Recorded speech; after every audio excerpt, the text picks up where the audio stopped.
Lord Tyrion mulled about in Maegor's Holdfast with numerous issues of state on his mind. The most concerning issue, of course, was the location of the king. Months had passed without any information regarding the state of the king, or his daughter and heir, which now faded far from the front of the Hand's mind.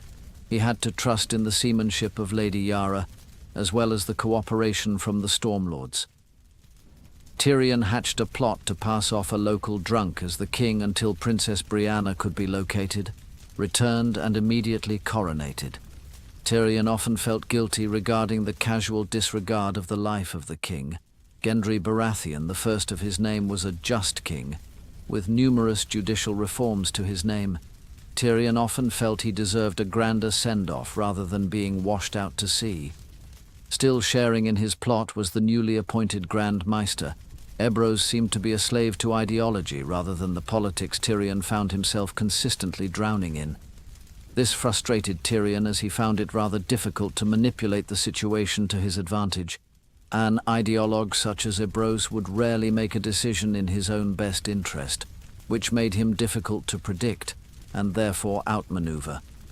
There is no other man in the capital Tyrion would less prefer to find himself in league with.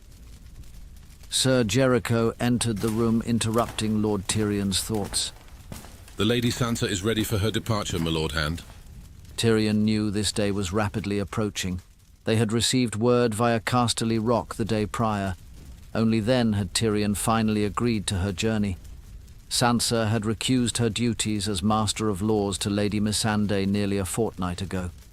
As parents, they were worried since the duration of Joanna's travel far exceeded their expectations.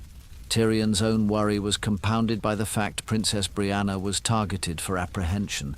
Tyrion was relieved knowing Joanna escaped her own kidnapping. He accepted the fact he was now deeply indebted to the Iron Islander, newly knighted Sir Osmond. The remaining Lannister Guard, as well as Howland Reed, would escort Lady Sansa to the Western Lands. Tyrion scoffed, knowing the whole reason for Lady Joanna's departure was to provide Joanna with a proper courtship. Now, to provide safety for his dear wife, Tyrion would muster all those remaining in the capital loyal to him to escort his wife. All but the King's Guard before him, Sir Jericho Motley. Lead the way, good sir. Tyrion responded by setting his book and goblet down on a side table. Sansa knew of the word they received from the Maester at Casterly Rock. Apparently, Lady Joanna's guard was accosted en route to the Western Lands. Sir Osmond positively identified the perpetrators as those loyal to House Tully of the Riverlands. Tyrion found himself ignorant as to why House Tully would have a quarrel with the Lannisters. Perhaps some local border dispute, Tyrion thought to himself. On a brief walk through the remains of the city, Tyrion and Sir Jericho found themselves at the King's Gate, surrounded by nearly 100 mounted Lannister guardsmen, multiple supply wagons, as well as a single riding carriage. Sansa would be accompanied by numerous handmaidens in addition to her guardsmen.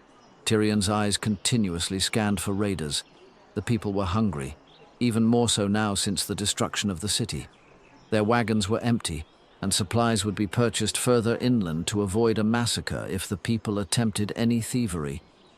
Although under the watchful eye of a hungry populace, Tyrion knew that sharp steel was rarely a deterrent to angry, empty stomachs.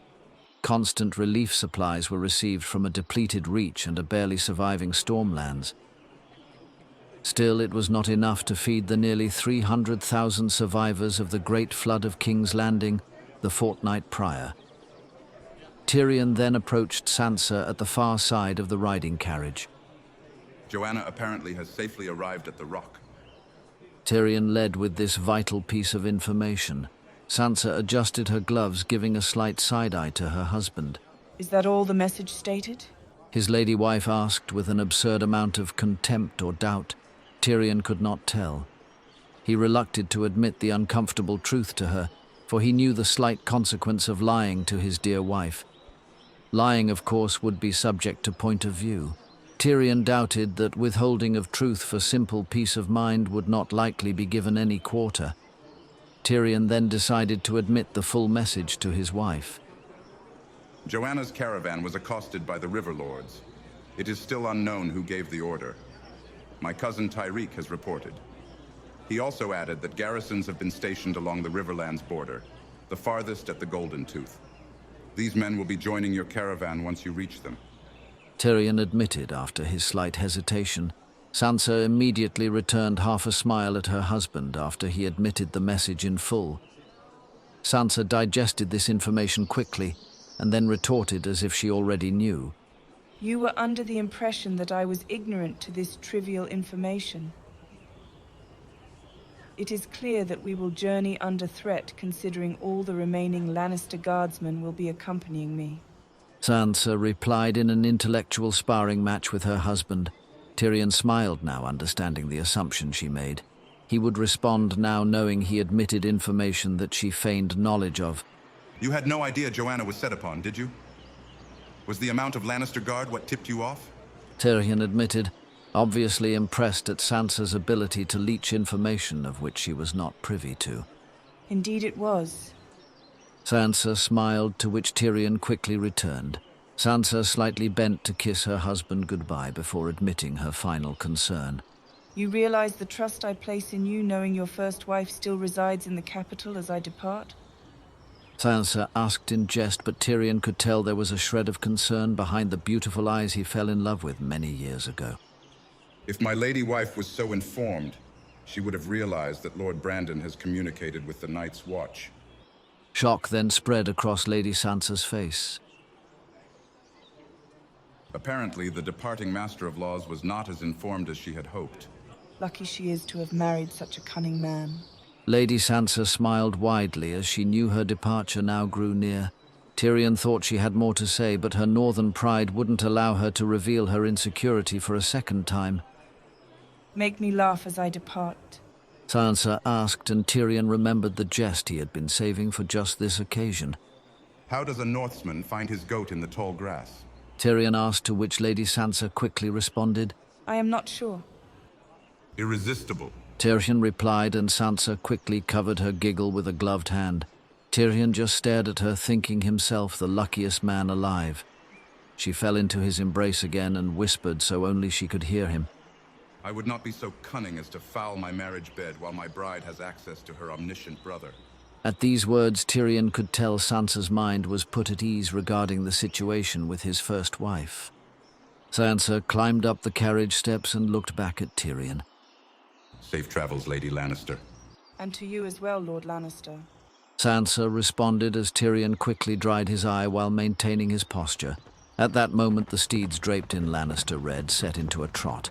Nearly 100 men at arms, wagons and a carriage departed the King's Gate. Tyrion then turned to Ser Jericho. A simple head nod communicated they were ready to depart back to the Red Keep. The hungry masses had gathered at the King's Gate, although Tyrion did not fret. He was escorted by dozens of gold cloaks, some supplied by the Stormlords, and Ser Jericho was an arm's length away. Still, the shouts and jeers felt eerily familiar to Myrcella's departure for Dorne some 2 decades prior. The fabled white cloak of the King's Guard was enough of a deterrent thus far. Still, the crowd took the opportunity to voice their displeasure with the lords that would rarely dissent from the Red Keep since the flood. Still, the crowd grew hostile, and Tyrion was taking notice. A few brave peasants obscured their path to curse, spit, and shake their fists. The golden cloaks wrestled a few to the ground and put them into submission. Tyrion ordered the peasants released without charges once they had passed. Funny thing, bravery, it's contagious. Like a disease. Much like cowardice, Tyrion thought. More and more peasants tested the gold cloaks, so many in fact that Ser Jericho was forced to assist, which left Tyrion unguarded. Tyrion attempted to avoid the skirmish and backed into a tall robed peasant who smelled of piss. Tyrion was shocked when the man addressed him by name. Greeting, my Lord Hand. Tell me, has his grace been found? Or has the impostor played his part well enough to fool the Grand Maester? Tyrion was shocked into silence. Ser Jericho shouted from across the escort and quickly made his way back to Tyrion's side. Without warning, the King's Guard dropped the cloaked peasant to the ground and looked up to Tyrion for instruction. Leave him. No, seize him. Bring him up to the keep for questioning. Bring no harm to him, Ser Jericho.